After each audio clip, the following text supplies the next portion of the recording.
Good afternoon, everybody, and welcome. This is the first of this academic year's Freeman Global Seminars, and we have a very special guest with us tonight, Ambassador Bonnie Jenkins. We have an unusual format for this evening because instead of having a talk by Ambassador Jenkins, we're going to have a conversation with our diplomat in residence, Dr. Mary Curtin.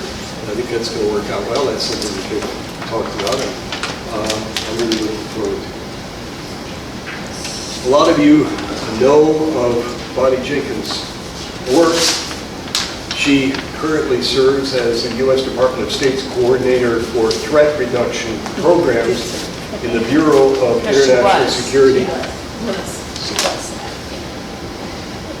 Okay. I'm going to use my notes here because she has done or is doing so many different things. That's the coordinator for threat reduction in the Bureau of International Security and Non-Proliferation. She's also the U.S. representative to the G7 Global Partnership Against the Spread of Weapons and Materials of Mass Destruction, WMD.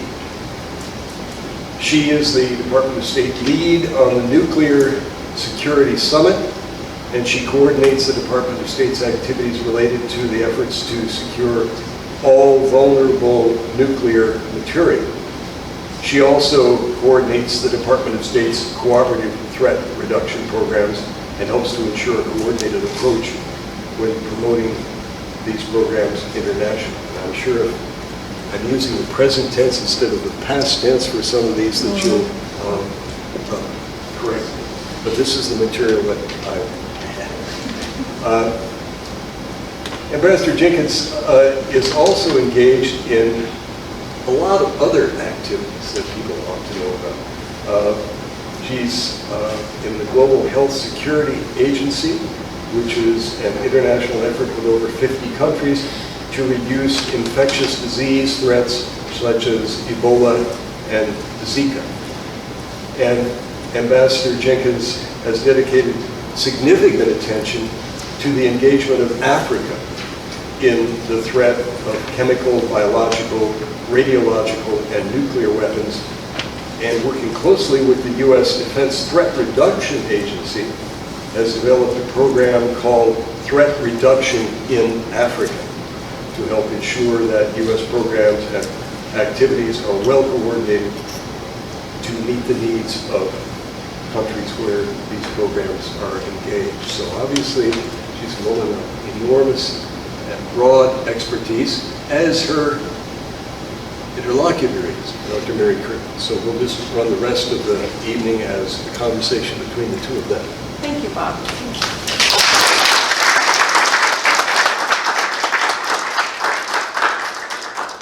So thank you for all for coming. I know that today is a difficult day for people either to get around town or to maybe focus on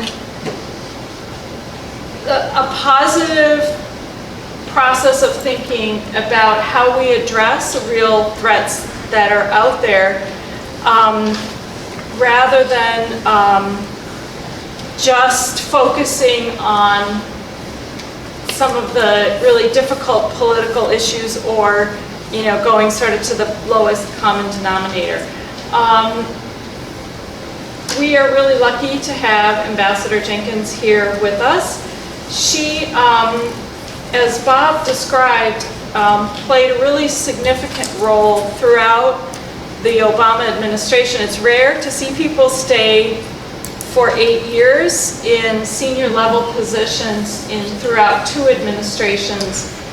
But the issues, the Obama administration, I'm going to ask you about this, had a really comprehensive view of the need to sort of look afresh at a lot of nuclear and other weapons issues.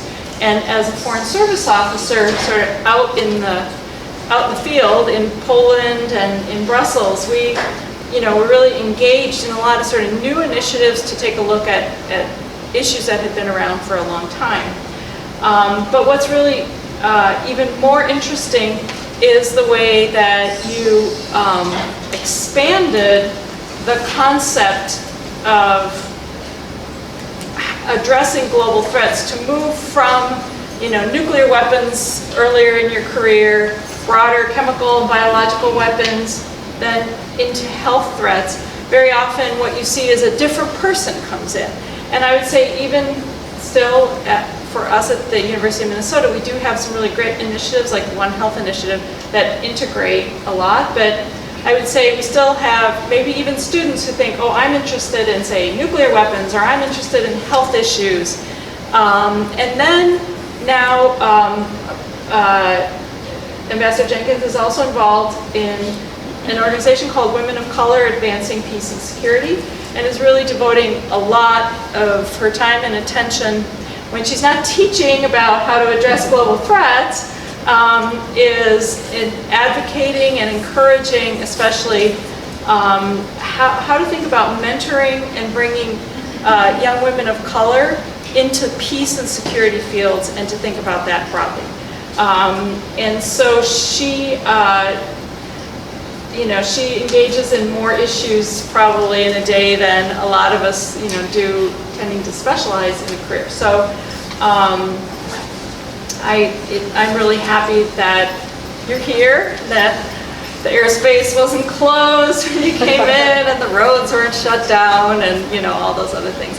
So we have a mixed group here of Humphrey students, staff, faculty, students and faculty from other parts of the university, and then other people who come to the Humphrey School for a variety of events. So I thought maybe we could start out, and maybe I just would take 1 second. The room that we're in, as I was explaining as we came in, and some of you may or may not know, is going to be formally christened on Monday as the Josie Johnson Community Room. Josie Johnson she's 89, she turned 89. She's 89 years old. Wow.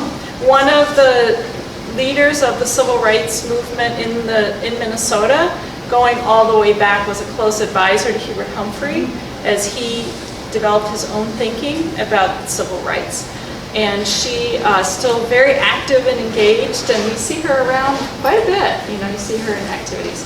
But we also have, in addition to a school named after Hubert Humphrey, who was one of the early advocates of creating an arms control and disarmament agency where you started your career, right?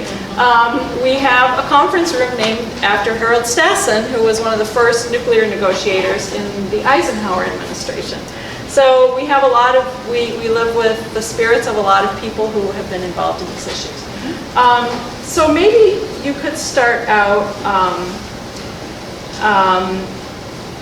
to talk a little bit about sort of your own, journey and your life's work in the field of negotiations and of nuclear and arms control negotiations, and sort of how things have evolved, and then sort of how that, we can get into, sort of how the Obama administration, your work, how you conceptualize that sort of strategic outlook in the Obama administration.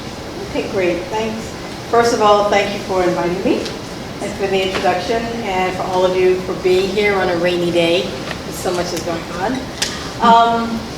So when I started working on issues of nuclear arms and arms control treaties, it was back in the early 90s, and it was at the end of the Cold War. Of course, we didn't know the end of the Cold War.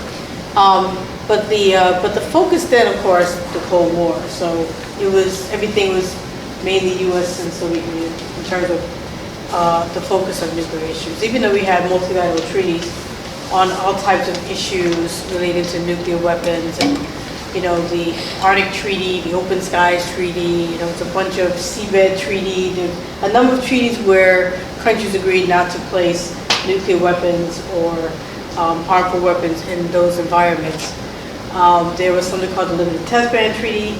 So there were a number of treaties that were both bilateral and multilateral, but the real focus was between U.S. and Soviet Union, and the satellites of the Soviet Union. So it's very bilateral, very country to country. We had the other 4 nuclear weapon states at the time. And we always were concerned about other states developing nuclear weapons, but it was pretty much a focus on states. And then the Soviet Union fell apart, and the focus became what happens to the fact that we have 3 new nuclear weapon states. You not only had Russia, but you had Kazakhstan, Ukraine, and Belarus, who all inherited nuclear weapons and other weapons, biochemical weapons from the Soviet Union, because Russia had placed some of those weapons in those countries. So the focus then became what are we going to do about the fact that we have all these weapons floating around? We have these new countries who are trying to figure out how they're going to develop the states. Meanwhile, they also have nuclear weapons. There was a concern about knowledge. You had all these individuals with knowledge about how to build weapons, and they weren't getting paid. And so what are you going to do about that? You know, with them going someplace to countries and building weapons because they can get paid for that. And what are you going to do about the fact that you have facilities that were not secure anymore because people who were securing the facilities weren't getting paid?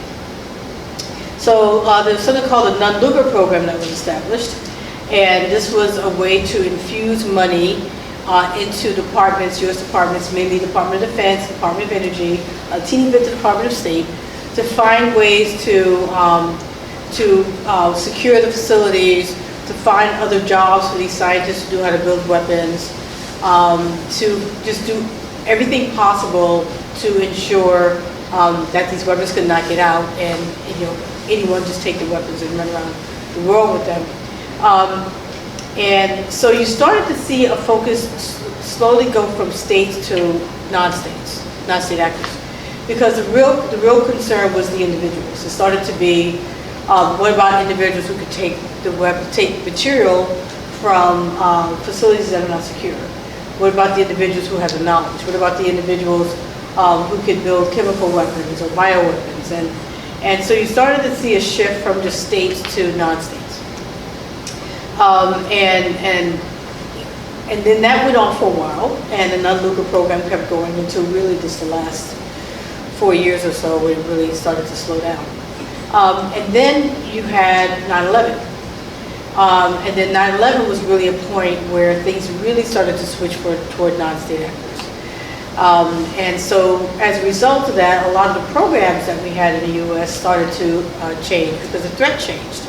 And so whereas a lot of the programs were focusing mainly on states and those in the former Soviet Union states, we had to worry about every place in the world, because now we realize that actors can go anywhere and take material that may be around, if it's a state with nuclear material. Biopathogens are everywhere, basically, because they're all dual use, so they're bio labs, universities, hospitals. And then chemical precursors, because there's chemical precursors in your kitchen sink that you could use to do things with. So, and so there was this huge concern about non-state actors that really took off. And so that became the main focus. So but there were still concerns about, Iran and North Korea, India, Pakistan, which eventually developed a nuclear weapon. So the state concern was still there. It just wasn't. It just kind of got overshadowed by the non-state actors. And so there were a lot of programs that were developed to deal with that. Everything from, border security issues, putting detectors on borders around the world in the places we were most worried about to make sure nuclear material could not go between borders. Building facilities and securing facilities around the world, whether it's bio labs or nuclear facilities, doing things like security culture, where we teach scientists why it's important that they're secure, why it's important to lock the door, why it's important to have those badges and do all the stuff that they need to do. And so that was alive and well. It's still going on. You just don't hear about it very much. And now with this administration, it's gone really back to state actors. Now you're hearing a lot more about North Korea and Iran. And that's kind of overshadowed the non-state actor issue. So it's kind of gone back to where it was before, in a sense, because just that not that the threat has changed in the sense that there aren't any people around the world who want to do it, it's just that the way we perceive it has changed. And we decided to put more focus on state actors. So it's interesting how it's kind of gone in circles. So none of the threats have really gone away, we've just changed how we focus. And the events that cause us to change that focus. So you said that in this administration we see it going back to focus on states, but what we have also seen in this administration is the U.S. pulling out of, or talking about pulling out of, important treaties like the Intermediate Nuclear Force Treaty, and now there's a lot of talk about ending things that no one's talked about forever, like the Open Skies Treaty, which allow overflights or confidence building. So with the changing role of Russia and in the world, and some of them were Cold War treaties, are those still important? And if so, why? Some of those older Cold War treaties. Yeah, well, the treaties are still important because the reason why you had the treaty has not changed. So the reason why you have treaties, arms control treaties, is so that states decide on their own, they're not forced, they decide on their own that they're willing to give something up. They decided that, okay, chemical weapons are so bad, we don't want to have them. No one should have them. If you have them, you should get rid of them. Same with biological weapons, and same with nuclear weapons, even though there's a lot of caveats on that, because countries who have them have not gotten rid of them, and countries who want them to get rid of them are not happy because the ones who have them haven't gotten rid of them. These things are done because countries decide they want to get rid of things. You don't want that to change. You don't want countries to decide all of a sudden, well, the Biological Convention was negotiated in the 1970s. That was so long ago, let's just get rid of it. Same with chemical weapons. These things have a value. And with the Intermediate Nuclear Forces Treaty, which was a treaty that got rid of an entire class of mid-range nuclear missiles in Europe, in Russia, that could be targeted in Europe. If you get rid of the treaty, there's nothing that says you can't start doing it again. And so that's why you want to keep these things, because you don't want countries to go back and say, I have no obligation not to do it. I haven't done it since the 80s, since Reagan was in office, and we got rid of all of them. And so now, let's start doing it. It's going backwards in a very serious way. So you do want to hold on to treaties because of what they represent, and because they have a value that's far beyond who happens to be in the office at the time. So that's why you have treaties that's lasted for so long, because change of administration is something that always happens in the United States. But that doesn't mean in other countries. But that doesn't devalue the treaties. The treaties are there for us. So when you joined the State Department at the beginning of the Obama administration, I'd be really interested in hearing about sort of the thinking and the conceptualization. You mentioned a bit that after 9/11, then there was more of a focus on non-state actors. It seemed like during the Obama administration, there were an array of initiatives that included state and non-state actors. And it would be interesting to hear about like the different nuclear security summits and the initiatives and all that. So what was some of the thinking? What was the thinking? Well, like I said, none of the threats have necessarily gone away. So the issue with Iran has been here for a long time, which we tried to resolve, and we did resolve for the most part. And the North Korea's been off. So, like I said, it's not like they went away. They just their focus, the attention had been really put toward other things. So in the Obama administration, there were really a focus on two things. For example, the nuclear security summits were specifically to make sure that we secure all vulnerable nuclear material that exists. So if there's nuclear material that's not really secure, we wanted to make it secure. If there is nuclear material that's excess that the countries don't need, to just get rid of it. To consolidate nuclear material in fewer places. So the whole focus was to make sure we made it more difficult for individuals to get their hands on plutonium or highly enriched uranium, because if you don't have those two materials, either one of those, you're not going to make a nuclear weapon. Unlike biological weapons, which you can make because biolabs are everywhere. Nuclear weapons is very specifically those two materials. You have to have them. And so that was definitely focused on non-state actors. That was definitely focused on preventing bad actors from getting their hands on material. But then you have things like the Joint Comprehensive Plan of Action, the JCPOA, which was definitely a state-focused agreement to that Iran would not develop a nuclear weapon. So that was definitely a state-focused. So you didn't want to necessarily have one and not have the other, because the threats exist, and so the nuclear threat exists regarding non-state actors, but also regarding states. And so you want to make sure that you try to do. What were some of the more interesting, that's sort of the content and the approach. What were some of the more interesting diplomatic parts of that you were engaged in during those years? Well, you started out by saying the approach that the Obama administration took to a lot of global threats, which in the class I teach, I talk a lot about principles and ways in which to try to address global threats we have today.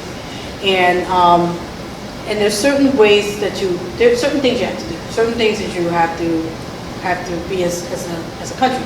So for the U.S., for example, one thing is taking the leading role in a lot of positions, recognizing that there are global threats out there like vulnerable nuclear material, infectious disease issues, climate change, you name it, these threats. And so what you do is, one, you try to be a global actor, underline the word global, because these are global threats. Another thing you do is you work with multilateral organizations. You don't denigrate them, you work with them, because through these multilateral organizations, you try to achieve a goal, and other countries are also interested in achieving goals. So the best thing you do is to work with these organizations, because you can't do things by yourself. You need to rely on the partners. And just relying a lot on diplomacy. You have a State Department for a reason. You have embassies around the world for a reason. You have a lot of people who are promoting your policies, so you want to make use of them by promoting them and making use of the skills and the knowledge and the cultural background that these folks know about different parts of the world. So you rely on your State Department personnel to help promote these goals that you want to achieve, and we use a lot of these. We use that a lot during these efforts that we do. Then there's things like whole of government approach. Where you work with all of the government, the departments and agencies within the department, within the U.S. government, to achieve your goal. That means bringing everyone around the table. Excuse me. Everyone around the table who has like a part in anything. For example, we were working on global health security agenda, and we're looking at how to prevent, detect, and respond to infectious disease threats. You're going to bring around not just CDC and Health and Human Services, but also the Department of Agriculture, State Department, Department of Defense, the FBI, the Department of Homeland Security. All of these actors have a role in trying to prevent, detect, and respond to infectious disease. So that was done a lot, trying to make use of the expertise and the knowledge that is in the U.S. government. And lastly, it's having what they call a whole society approach, which is also working with private sector, with non-governmental organizations, academic institutions, think tanks, because a lot of entities outside of government have a huge role to play. And so you can't do things like fix infectious disease or combat infectious disease if you don't have the private sector, if you don't have the foundations that fund activities on these issues, if you don't have the academic institutions that's doing your research. So you have to have all of these actors who are part of this goal, and everyone's working on this. Yeah. And on things like, say, on biological or chemical weapons, like you said, a lot of those are kitchen sink things, so you have to have manufacturers and even vendors of ammonia, for example, or fertilizer who got on board to these things. So what were some of the most significant obstacles to some of the initiatives, whether domestic or international? Some of them, for example, with the Nuclear Security Summits, the majority of states understood why we wanted to do it, but you always have to convince some states that things are an issue. Because, like most of us, if we don't see something right in front of our faces, we think it's not an issue. Most countries, one reason why we're successful is most countries don't want to have loose nukes flying around. So we were able to get, countries who don't normally talk to each other on these issues around the table. So you had India, Israel, Pakistan, and around the table. They would never be at a nuclear non-proliferation. First of all, they're not part of the treaty. They would stay away from that. They would never bring anywhere near it. So, so you're able to have a conversation with the five declared nuclear weapon states around the table, and countries like Mexico and Brazil and Algeria not attacking the 5 states and saying, how come you haven't gotten rid of nuclear weapons yet? So you have to stay away from those non-proliferation issues to make this work. Because as soon as you talk about non-proliferation, all these other cats come out the door and it would ruin everything. So we had to keep it very focused on nuclear security. This is all we're talking about, securing loose material. And we had to keep and most, like 95% of countries wanted that because they wanted to be successful. And so they didn't want those. So as soon as Mexico, for example, raised their hand and said, yeah, but we want to talk about the fact that you still have your nuclear weapons. Yeah. Like a bunch of countries were shut down and said, no, we can't talk about that here, or it's just going to start chaos. Yeah, I think that's something that a lot of times I think, here we talk about the non-proliferation as a non-controversial subject. Like it should be non-controversial. But for other states, when the United States or other declared weapons states talk about non-proliferation, they do that. I mean, I was at the UN Women's Conference, 25 years ago, and they wanted that in there. The United States has to commit to getting rid of its nuclear weapons, and it pops up everywhere. And so diverting it to, okay, we're not going to talk about who has or doesn't have weapons. Let's talk about materials instead. Because there's another place for that. There's the nuclear non-proliferation review conferences, the preparatory meetings. That's where all that gets discussed. Yeah. But it's like, okay, we can't talk about it here. Of course, we're not. So how did it come about? I mean, after this, at this point already, fairly long career, focusing on a variety of weapons issues. How did you then become involved in global health? I mean, what's interesting, I was just talking to a group about nuclear weapons, and in the very first opposition to nuclear weapons, really in the 50s, was environmental and health issues against nuclear testing. So it's not unheard of, or seabeds or things. But how did you make that shift from? Well, the shift was made because, as I said, in 2013, there was a meeting at a woman who worked at the NSC. Had a meeting on a Saturday in the basement of her house, a very nice basement, and we had some wine, and there were like 2 people from each agency. So there was a DOD, there were DOD reps, State Department reps, I was with the State Department reps, FBI, FDA, HHS, CDC, USDA, all the alphabet soups. I never DHS. got invited to a meeting on a Saturday in the basement. And the conversation was, what are we going to do? And this is before Ebola, because Ebola was 2014. So it's 2013, so what are we going to do about the fact that next year, the World Health Organization, international health regulations, countries have to say in 2014 if they are abiding by those regulations. And these regulations basically, when you add them up, they're international legal obligations. And essentially, a country could say they have the capacity to say that they live up to the IHRs, they are prepared for infectious disease. That's generally, putting it simply. And we knew that less than 30% of countries will be able to say that they can do that. And that's all self-assessment. So we're assuming that everyone's assessing themselves correctly. There were also a number of other things happening. We saw the price tag from the anthrax attacks in 2001. It was like billions of dollars.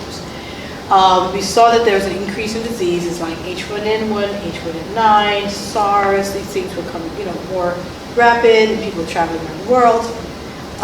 And we also realized that we were working really hard on this. It's still less than 30%. Not that we can do everything, but one government put a lot of time into it. But you had all these other entities that were working hard on this issue. Well, And there's something called antimicrobial resistance, which is the fact that people's systems are becoming more and more immune to antibiotics. And so that's a very big concern, because diseases that people were immune to because of antibiotics, they were not responding. And the problem is that people were getting more and more adjusted to these like if you have a new one, okay, let's have a new one, then their bodies would get adjusted to that as well. And the same thing was happening in the animal world, the veterinary world, but the animals are also becoming resistant to antibiotics.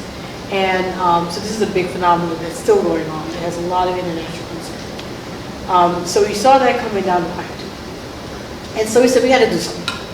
And so we decided that we wanted to look at this issue of infectious disease holistically. The government, as I said before, prevent, detect, and respond. How do we prevent, detect, and respond to infectious disease? That meant you had to bring in different parts of the U.S. government that work on those different parts. So by biosecurity side, that's on the NonState actor side, is on the prevent side. How do you prevent the bad guys from going out and creating the disease? So I was brought in with the folks who do the other stuff, like the CDCs, the Health and Human Services, and the Department of Agriculture, who deal with the animals and the food, and the FBI, who do if something bad happens, they got to figure out who did it. So we were all brought together. So I was brought in because the way in which we decided as the U.S. government to look at the issue more holistically. And because I got brought in through that, I became much more knowledgeable about the whole issue of infectious disease and global health. So I was able to actually go to more health-focused discussions and talk about GHSA and infectious disease, even though my background was WD, but it did have the bio side of it. So that's how I got it. Yeah, that's interesting. And so now you teach, you're at the Brookings, and I know that that's the focus of a lot of your teaching. Sort of, those are the problems. How do we address it? So what are your thoughts about that? We'll just do a couple more, and then we'll open up for discussion. Well, in the class I talk about, we go through each class, we have a different threat. And this week was water security. The week before that was food security. The week before that was infectious disease and climate change. Next week is oceans and biodiversity. And then we do human trafficking, animal trafficking, and then we do weapons of mass destruction. And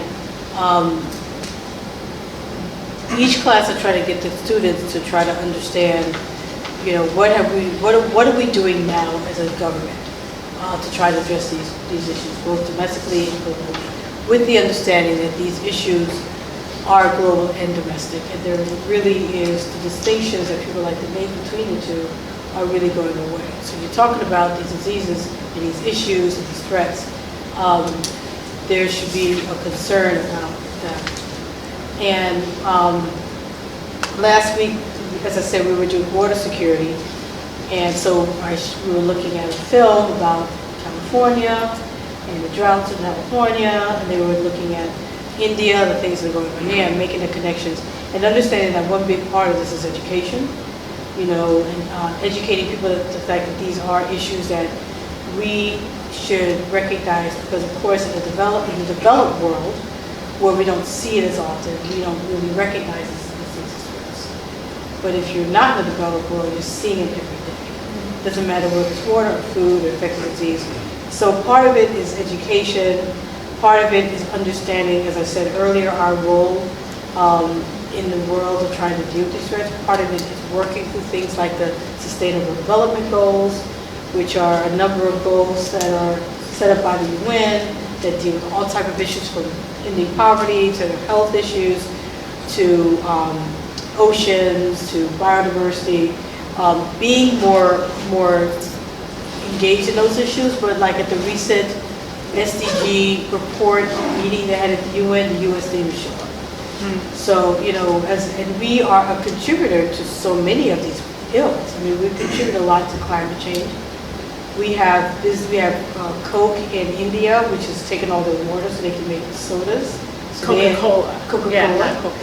Yes. Yeah, no, you never know these days. Yeah, I guess you have. So Coca-Cola, so a simple Coca-Cola. product like Yeah, Coca-Cola. they go, because they need water for their products. For every liter of soda, they need 3 liters of water. wow. So they go to countries and they go and they basically take their water, and they do the same thing for the bottled water. Don't drink bottled water. With the bottle. I get my bottle and I keep it, I keep filling it up. But anyway, they take their water and then these countries don't have water, and so their families have water, they don't have hygiene, they can't wash, health issues as a result. If you can't wash, if you get sick, it has all these ramifications. We don't hear about this stuff. Yeah. Coca-Cola's not going to tell us this stuff. No.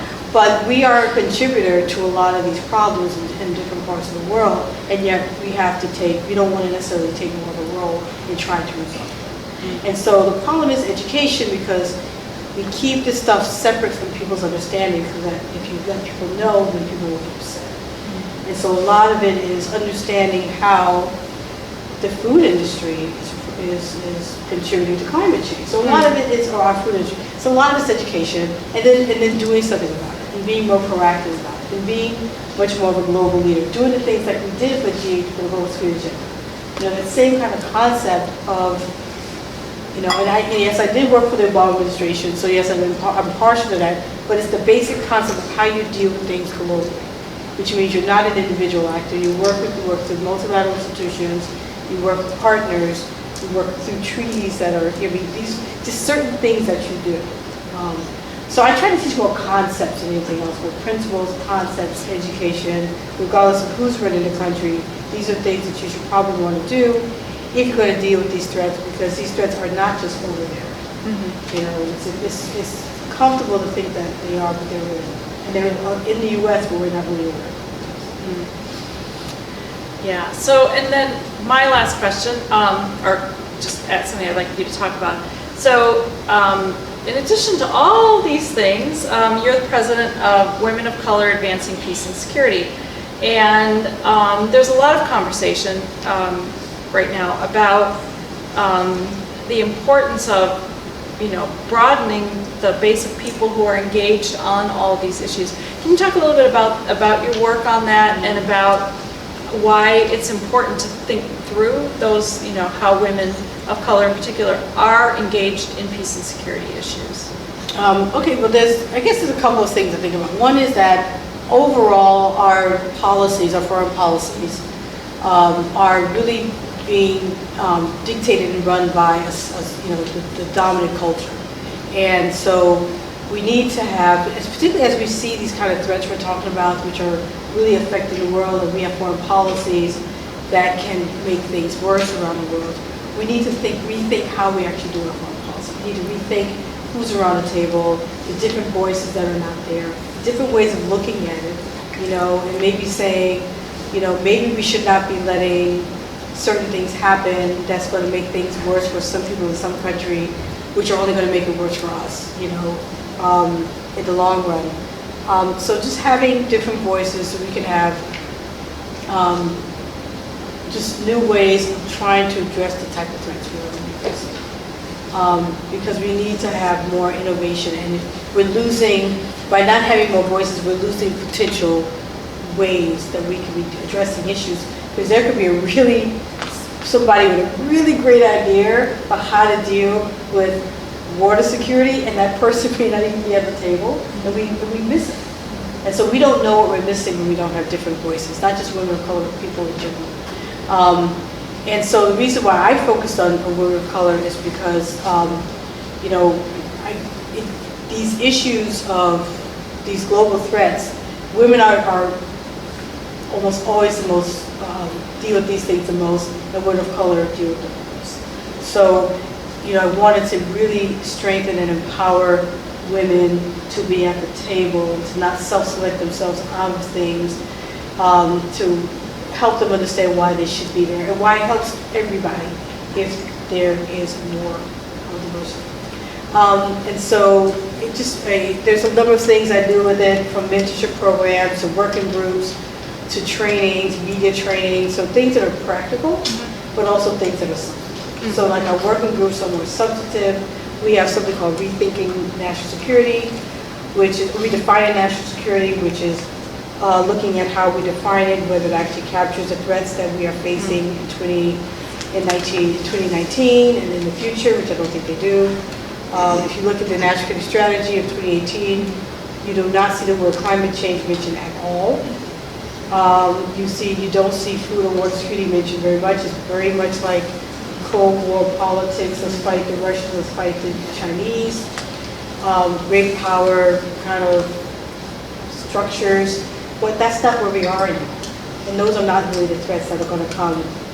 There's not the only threats that are going to attack people. So all the other ones are not really being paid attention to. So let's take some questions from all of you. And when you ask, can you identify yourself and whether you're a student or what your affiliation is? Yeah, I'm Miles, and then I'm a student, graduate student. So you talked about how in the Obama administration there was the focus on non-state actors, whereas this administration is more focused on state actors. Do you think that will change as a result of the recent news out of Syria with this administration's tendencies towards isolationism and that kind of thing? Do you think that the focus will shift back to non-state? Yeah, I mean, events could dictate what happens more than an administration can. So if something happens, if there was something happened with a non-state actor, the CNN effect, people are like, outrage, okay, we got to put money toward this, and people will react. So events can certainly dictate how it's just like 9/11 dictated. Right. It didn't matter who was in office at the time. With that event, the focus was going to start being on non-state actors, because that was seen as the most immediate threat. That people took it seriously, knew about it, but then when people saw what happened and the fact that this person could run back and forth and in and out the country, and said, wait a minute, what if this person had something with it? What if this person? We knew that Al Qaeda was looking at WMD, so that was a real concern. Yeah, thank you.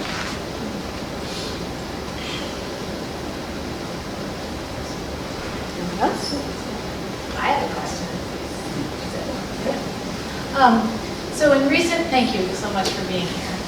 In recent years at the Humphrey School, we've had we've had a lot of people come and speak, but two that I'm thinking about as I'm listening to you. One is Graham Allison, who wrote the book Destined for War, talking about China and the U.S. as superpowers, that there's an inevitability to conflict.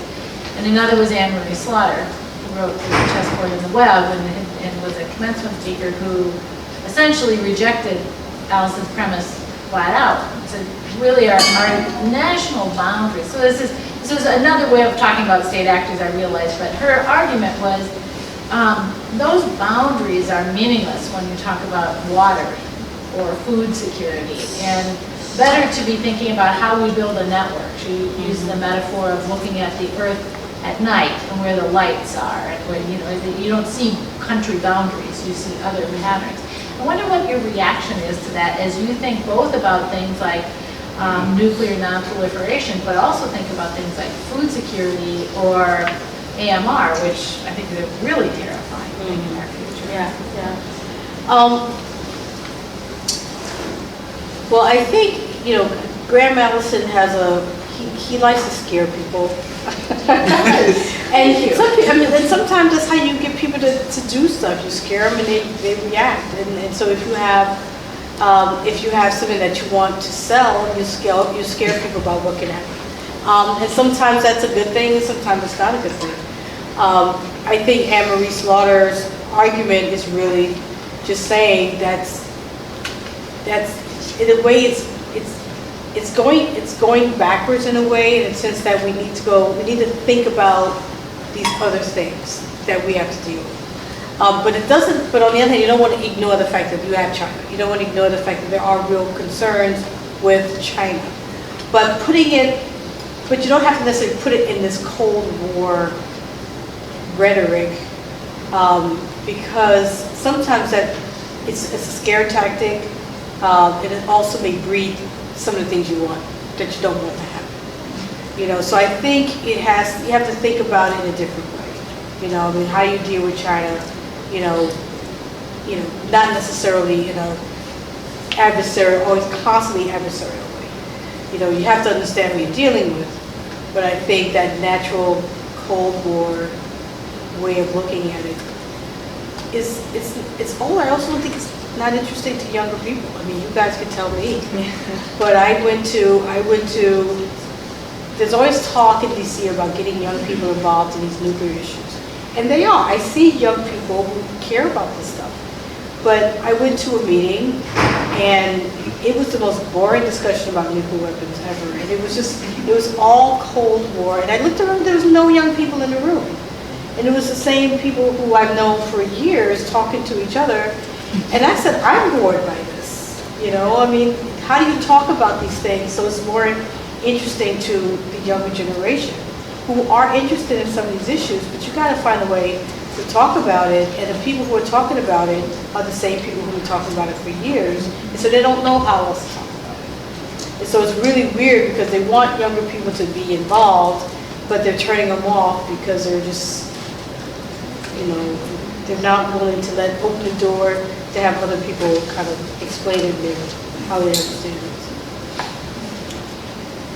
Speaking of younger people, a lot of students here who are interested in national security issues. So. I'm Brenna, I'm a master's student here at Humphrey. And my question is, how do you talk about biological threats, nuclear threats, and stuff like that, and impress upon people the seriousness of the issues without just scaring the crap out of the United States? Well, it's interesting because at the end of each one of my classes, I teach their undergrad students at Georgetown. I always say, I know this is a depressing course. It's a depressing course. It's all about, we do try to end it with suggestions and usually we were talking about, water, and there was four slides of solutions. There's a lot that we could be doing to try to fix the situation. So there are a lot of possible ways to deal with it. I like to focus more on that. I think there's a reality out there, and I want my students to know the reality. I don't want them to not to know. I want them to know what COVID is doing. I want them to know how the meat industry is affecting the environment. They can still make their own choices, but at least I don't want there to be this. You don't know because people don't want to tell you because it's going to affect people's bottom line. So I do tell the truth. I want them to know the truth. I want them to read the stuff, to look at the documentaries, but then the solutions. How do you fix it? There's got to be the way to fix it. You can't always be, it's going to be walk out the door and I'm like, I want to go back to a class next week. It's going to be something else.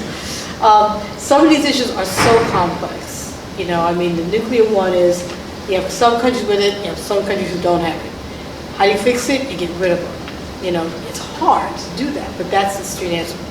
Some of these issues like human trafficking it's so many things that are related to it in terms of home life, and the country's wealth, and the bad people who just want to, there's so many aspects to it that trying to find a solution is very complicated.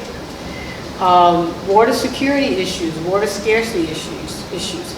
We have climate change, which is harming how much water we have. We can't fix that part.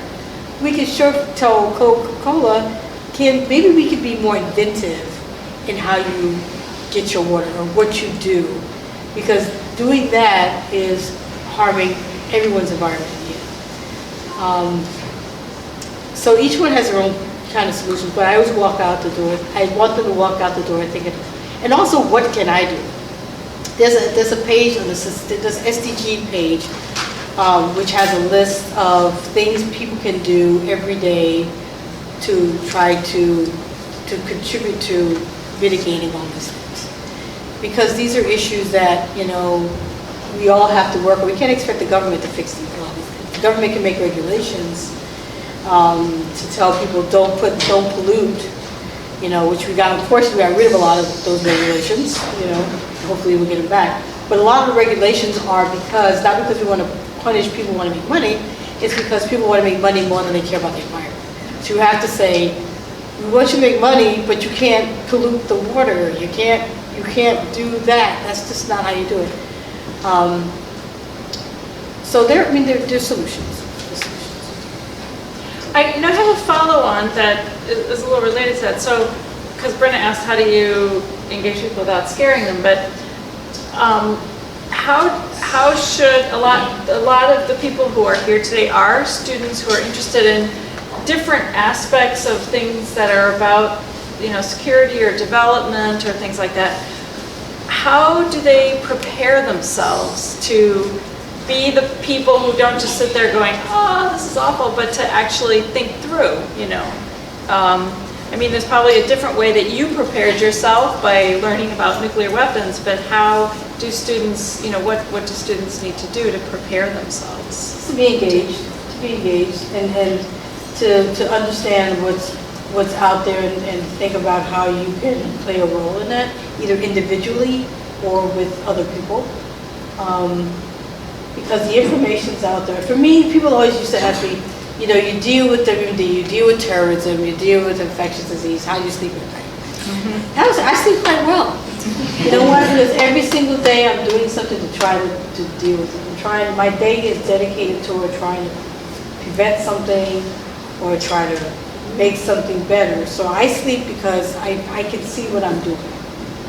And I have to work the next day, so I have to sleep. But there is one thing that makes me have a hard time sleeping. As part of this global health security stuff, I had a briefing by the people who work with wildlife,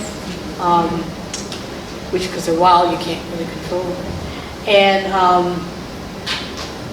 they had this book. I don't know why they showed this book. They had this book of animals with diseases that they don't understand what disease is and they don't know how to fix it. So they would show me a picture of a bird with a beak that's like all weird, and I would look at that and they would say, we don't know why. We don't have, and because we don't know why, we can't fix it. Let's just hope that this bird does not get into the backyard of somebody's house and this disease spreads and we don't know how to fix it. Then I was like, I don't want to hear that. There's certain things you just don't need to know. And that's one thing I don't need to know. So that was kind of scary. Yeah. Bob, did you? Well, I wanted to ask a question in connection with the global health security agenda. What is the next generation network? And can you talk a little bit about that? Yes, the Next Gen Network is something I actually established. One of the things that I did when I was in government, in addition to the diplomacy stuff, I was also asked to lead the work with NGOs and with young people. So we established something called the Next Generation Network, which is essentially young people who are who want to be involved with the GHSA. And so they're young people who who have different backgrounds. So it's not just the typical medical doctor, young professional nurse, doctor, veterinarian, but it has like anthropologists, it has business students and young people. So it's really promoting this understanding that in order to deal with these threats, you have to work with it. And to deal with these things, you've got to be able to at least appreciate the fact that you might need an anthropologist to help you deal with some of these issues. You're going to need not just a doctor, but the pharmacist. You're going to need the private sector. You're going to need, all the business person. It's trying to help them understand that at an early age, they don't have the silos that, the older generation have about, this is what I do. It helps them understand at an early age how to work with others with different specialties, so that when they're in charge, they can do that more easily. Yes. Yes. My name is Mohammed Koli. I'm an alumni at Humphrey, JLR Technology Co-Leadership Institute. I graduated in 2007 with my master's in cybersecurity. I just have a question with respect to those nuclear power already. I don't know if it's 8 or 9 of them already.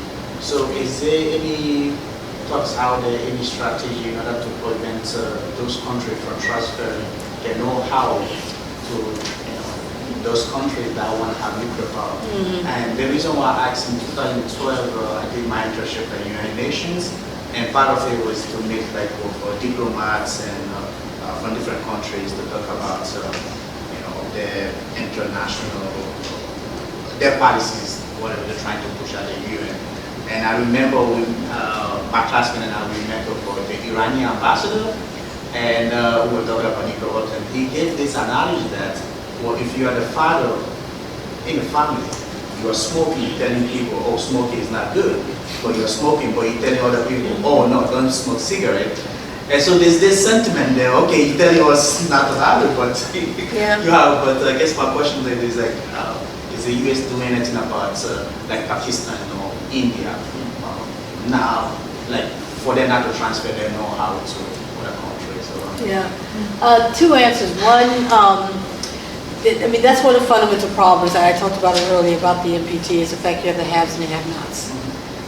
When the NPT was negotiated in the 70s, there were at that time, there were 5 nuclear weapon states, which are also the 5 permanent members of the Security Council. And so then you have the other states that came afterwards. So, you have the 5 declared, and then you have everyone else who has nuclear weapons. And everyone else, no, you have the 5 declared, the other ones that have nuclear weapons who are not declared because they didn't have it when the treaty was negotiated, and then you have all the countries who don't have weapons. So, that's the fundamental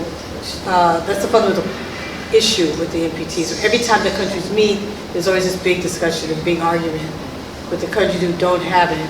Say, why don't you guys get rid of it? Okay, and a lot of the states who are not declared nuclear weapon states that have the weapons don't come to the meetings. So, North Korea doesn't come, Israel doesn't come, India doesn't come, Pakistan doesn't come. So they're not even in discussion. So that's an issue. There's a number of technology transfer agreements. I mean, there's these, like the Wassenaar Agreement, the Australia Group, there's a couple of others that are countries who are working together to try to prevent the transfer of technology to other countries.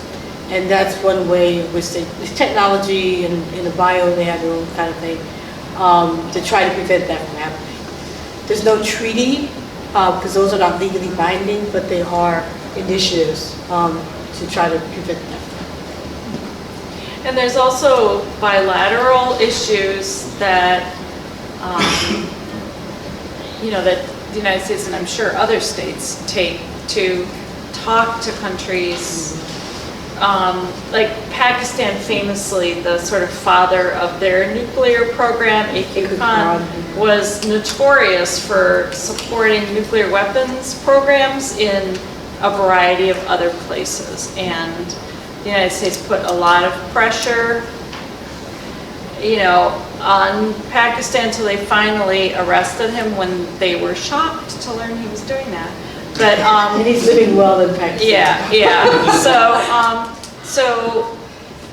But Pakistan probably gained by having him proliferate. But India, I don't think there's ever been much evidence of India, for example, helping other countries. Yeah, I mean, we don't hear a lot of that stuff happening. A.Q. Khan was a big one. But that's, you don't hear a lot. That doesn't mean it's not happening, you just don't hear a lot. I think that it will become it's not challenging in this cyber age.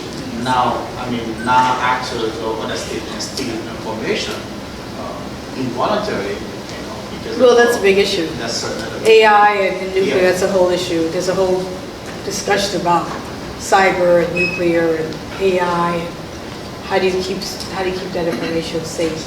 Because now you have computers that can be, that's a big issue. I thought I saw a hand over here, and then after that. My name is Leah, I'm from the Department of Political Science. Thank you so much for being here. If we think about the intersection of security studies and health studies, I think one interesting aspect is the collection of biological information or data. And I think in particular, the case study would be Xinjiang and the collection of biological materials and information of fevers. And we also know to a certain extent we use this on our own borders, right, of rapid DNA collection and swabbing of migrant families. And so I just wondered if I could invite you to comment or share your thoughts on where the line is of like how this practice can be helpful or harmful. We know the UN has recently published a manual of how states can do this responsibly, and what your thoughts on that are. I think that it's still an issue. It is an issue. It's a big issue. I think that there are efforts now to try to address it, but the whole biofield, I mean, there's still a lot more that can be done in a negative way. There's not only the stuff you're talking about, but like the nanotechnology and you know, there's a lot that we have to catch up on in terms of security and bio, because the science is faster than the security side.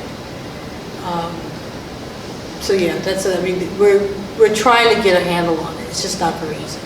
So would you think that we need more ethical restraints on it? Yes, we do, and hopefully scientists will be responsible. There's no, I mean, in the law you have the, what do you call it? You take a course in law school about ethics. I don't think they have that at least I've been told, they don't have that in the medical side. They have an ethics course in medical. What I'm thinking about the security. No, what I'm thinking about, not the ethics, the security courses. They don't have a lot of biosecurity. Biosecurity, yeah. Bioculture, security culture classes. And I've been part of discussions where there's been pushback by professors who feel that they don't have time to put it in their course. There's no reward for putting it in their course. So that's not being taught, you know, that kind of the culture for security, so that when they leave, they think about that when they develop things and when they're doing, you know, bio things. So you come in later and try to teach that to them. But you know, science is science. They want to learn things. They want to do things. They want to push the envelope because that's what you do. Then you have people like me who have to keep running behind them and saying, okay, that's nice, but please think about anything that you do for good can be done for negative because of the nature of bio, which is all due use. I was just wondering, my name's Gunnar, I'm an MPA student here at the Humphrey. I am wondering how you feel the impact of the current nationalism that's happening, not just in our own country, but across the globe, dealing with issues like this and obviously needing multilateral and global initiatives in this current age. If you could just speak to where you think that's going to put us in the next 10, 20 Well, years. I can only hope that it will not go on too much longer because that's not where we need to be going right now. We need to be going in the opposite direction in terms of dealing with the things we have to deal with now. I mean, it's totally the opposite direction from where we need to be to deal with these threats. Thank you. I have to run the national security class.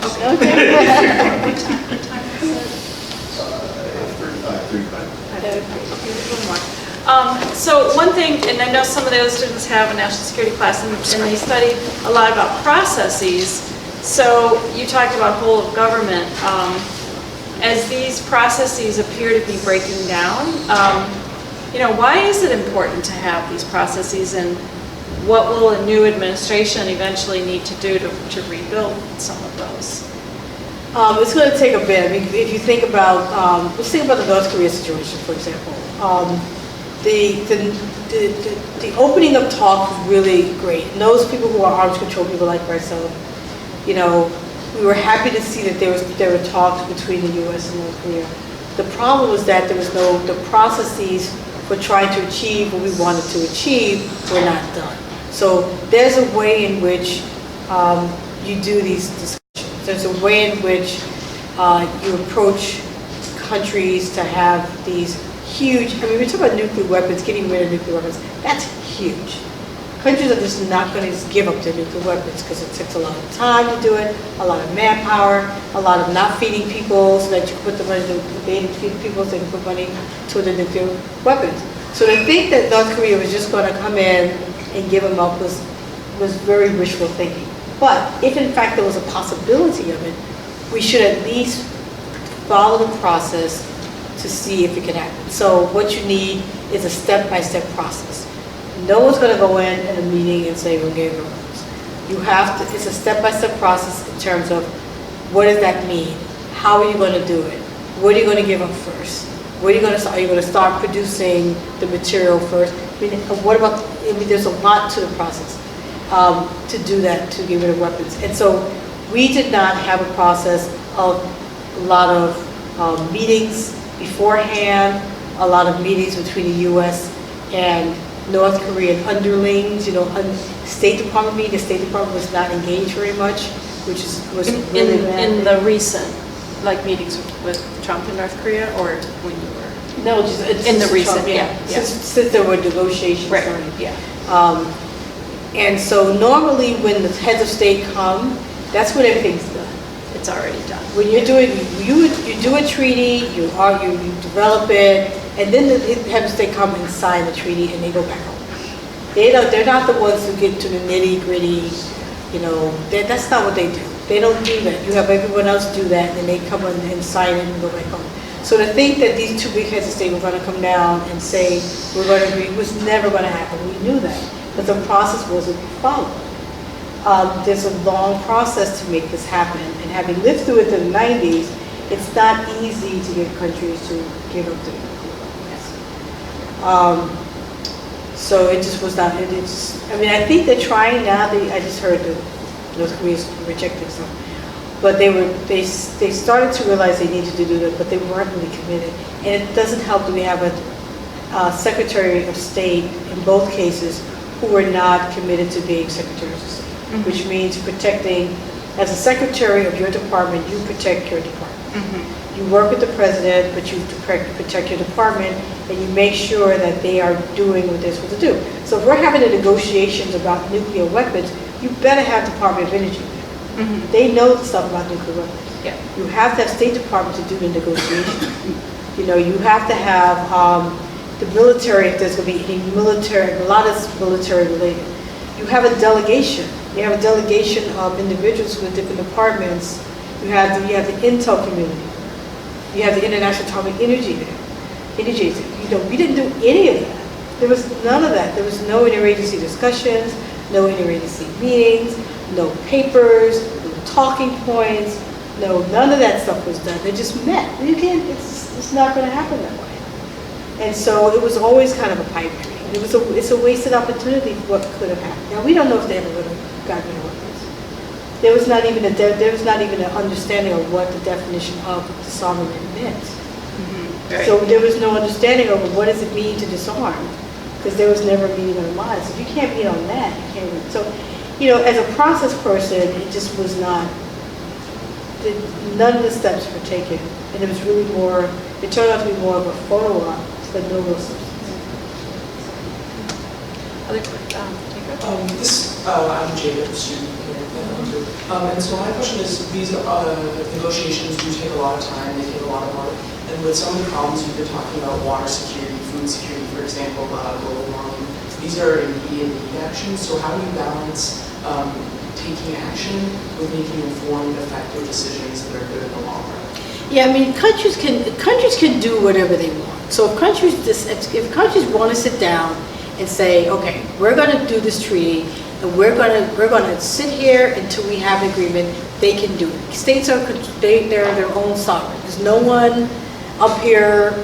There's no global policeman telling countries what they're supposed to do, what they're not supposed to do. So we just need to decide that we're going to do it, And we decided that we were going to do it with the Paris Climate Agreement, and there were agreements before then on climate. They didn't have the same kind of limits, numbered limits, but there were agreements about we need to work together on climate, something like that. So recognizing that we are in a situation where we cannot just take time, we need to sit down and make something happen. You do it. They do, you be adults, you pull up your sleeves, and you sit around a table, and that's what you do. But there has to be a commitment, and you have to stick with it. You know, you can't make an agreement and say, you know, oh, sorry, no, I didn't. You know, so you look at the situation, and you see the urgency of it, and you make it happen. And it's really as simple as that. But you have to have a leadership that wants to make it happen. Other questions? So I guess my last question is, flows from that is, and I think to wind up where we started, you know, on a day when, you know, not too far from here, you know, we do have a leader who's not talking about positive solutions to these, and who is involved, is like many other really nationalist leaders saying, well, we don't have to do that. How do you stay forward-looking, and how, you know, especially our students who are looking forward to careers where they want to be part of the solution? You know, what are your closing thoughts? Personally, Yeah. I don't pay any attention. I mean, seriously, I mean, because that's just not how you, it's not, I don't let that bother what I need to do, because it's just not realistic way of trying to deal with things. And so I don't let it bother me at all. I mean, he's not representing what I think, from my experience, having worked on these issues for many years, it doesn't represent what I have learned through experience is a way to deal with issues. And so it doesn't interfere in my steps at all. I still do what I have to do. It's a pretty optimistic way to end. Very optimistic way to end. And, you know, I think that's especially important, as, you know, I've said a few times, for, you know, students who are preparing careers in a variety of things that could be defined as, you know, all the areas of security that you talked about. The thing is, it's your future, okay? It's not his future, it's your future. So you have to decide how you want to deal with this, because you're the one that's going to have to deal with all of these issues. So decide how you want to be in a community to work these things, because things are it's being run in a way by a person who doesn't really understand. He doesn't understand government, he doesn't understand politics, he doesn't understand. I grew up in New York, okay? I know Trump for many, many years for how he handles things. He handles it like he was in New York as a business person. But that's just not the way to deal with the world. And so it's your future. You cannot let any individual, president or anyone else, make things work worse for the world that you're going to be inheriting. You know, you got to make your own decisions. It doesn't matter that he's president. It doesn't matter. It's your future. Well, thank you so much. And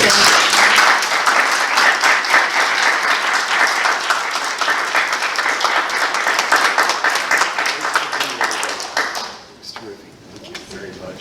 You're actually from Queens, too. No, I was born in Queens. We're born in Queens. Yeah, I grew up in the Bronx. Oh, I see. oh yeah, Minnesota Yankees.